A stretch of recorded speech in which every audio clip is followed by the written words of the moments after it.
Bonjour à tous. Il est sénateur de Paris, tête de liste Front de gauche aux élections régionales en Île-de-France, secrétaire national du Parti communiste. Bonjour Pierre Laurent. Bonjour. Le gouvernement va légèrement augmenter la fiscalité sur le gasoil. Il dit qu'avec l'argent récolté, il diminuera les impôts locaux des plus faibles. Est-ce que c'est un deal qui peut convenir ? Sur le diesel, il faut effectivement aller vers un rééquilibrage et il faut une sortie progressive des moteurs les plus polluants. Ça ne passe pas que par la question diesel ou pas diesel. Il faut travailler sur les motorisations propres. Il y a beaucoup d'autres enjeux industriels. Sur les impôts locaux, je pense qu'il y a beaucoup d'effets d'annonce parce que, en vérité, les impôts locaux risquent de fortement augmenter avec la baisse des dotations, la baisse massive des dotations aux collectivités locales. Donc là, il s'agit plutôt d'un effet d'annonce que d'une réalité. En tout cas, sur le gasoil, c'est déjà un bon pas. Sur Air France, le gouvernement a l'air de vouloir mettre la pression sur la direction pour qu'ils reviennent sur les licenciements. Est-ce que vous vous dites, bon, ça y est, ils ont compris, c'est bien. Comment vous réagissez ? J'espère que le gouvernement est décidé à ça, parce que le plan d'Air France est un plan qui risque d'aggraver la situation de la compagnie.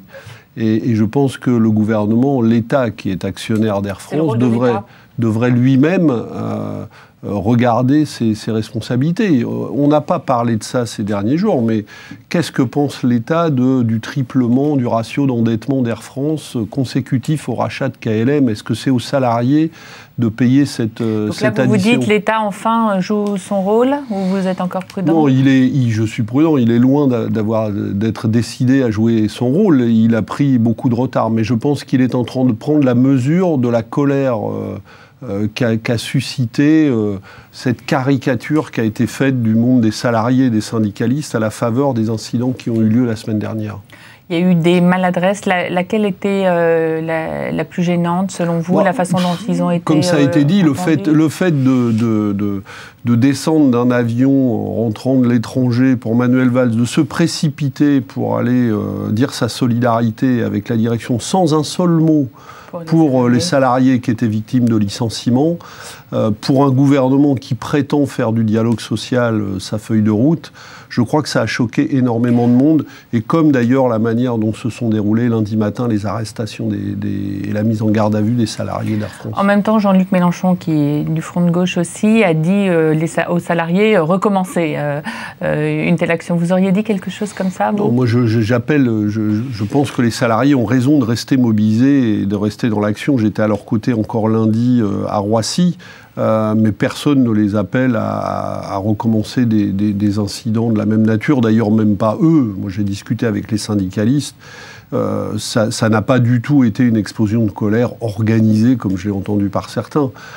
Ça a été effectivement une explosion de colère dans un moment de grande tension et un moment où ils avaient le sentiment de totalement méprisés et pas écoutés par une direction qui leur annonçait le plan sans vouloir discuter.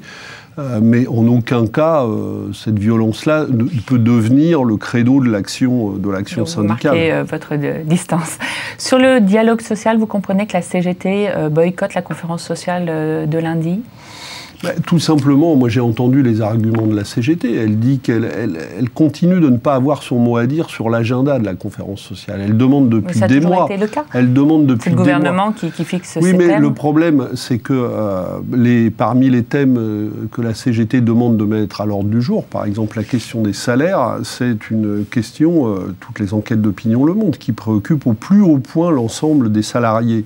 Donc on ne peut pas aller de conférence sociale en conférence sociale en disant toujours qu'on va parler de ça, mais que finalement, on n'en parle jamais.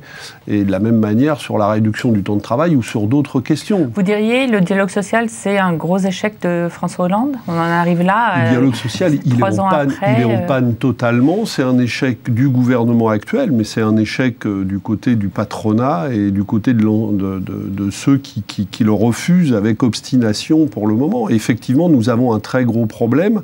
Parce que moi qui suis sur le terrain en ce moment dans ma campagne électorale, je rencontre partout des salariés qui ne supportent plus d'avoir l'impression d'être en permanence face à des murs. Quelles que soient les questions qu'ils posent, c'est une fin de non-recevoir sur tous les sujets.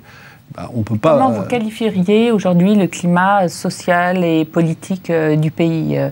vous qui êtes sur le terrain, je justement. pense qu'il est, il est explosif. Il y a une colère très forte, sourde. Il y a un sentiment, surtout, je crois, de ne pas être respecté par beaucoup de Français, par beaucoup de citoyens, par beaucoup de salariés. Le sentiment que, à chaque fois qu'ils essayent de faire valoir les problèmes qu'ils rencontrent dans leur travail, dans leur vie quotidienne, et bien qu'on balaye d'un revers de main leurs appels au dialogue ou parfois leurs appels au secours, parce qu'il y a beaucoup de gens qui sont extrêmement inquiets et angoissés purement et simplement pour leur avenir. Donc il y a un sentiment de non-écoute et de non-respect qui est extrêmement fort dans le pays, qui peut déboucher sur des choses inquiétantes et auxquelles moi j'appelle à donner un contenu positif pour essayer de faire valoir d'autres orientations sociales dans les politiques nationales. Le Parti socialiste organise ce week-end une consultation citoyenne sur l'unité de la gauche. Est-ce que vous allez y voter ? Non, moi je voterai le 6 décembre aux élections régionales pour la liste que je conduis en Île-de-France.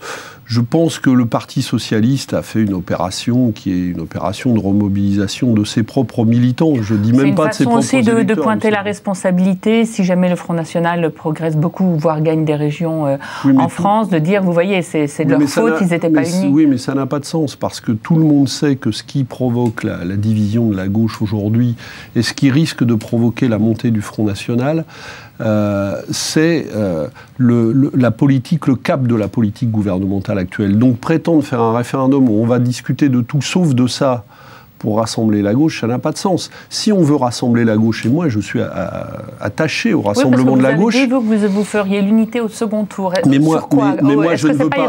Moi je suis dans une région où ça fait 5 ans, je suis conseiller régional, que j'ai face à moi Valérie Pécresse, et à chaque fois que j'essaye de faire avancer une mesure sociale, Valérie Pécresse la combat. Donc je ne vais pas favoriser l'élection de Valérie Pécresse à la tête de la région. Donc pour empêcher cela, il faut le rassemblement de la gauche, mais il faut le rassemblement de la gauche sur des choix qui soient des choix de justice sociale, des choix d'égalité dans la région qui est la mienne et dans les autres régions. Donc c'est sur des contenus que la gauche doit se rassembler.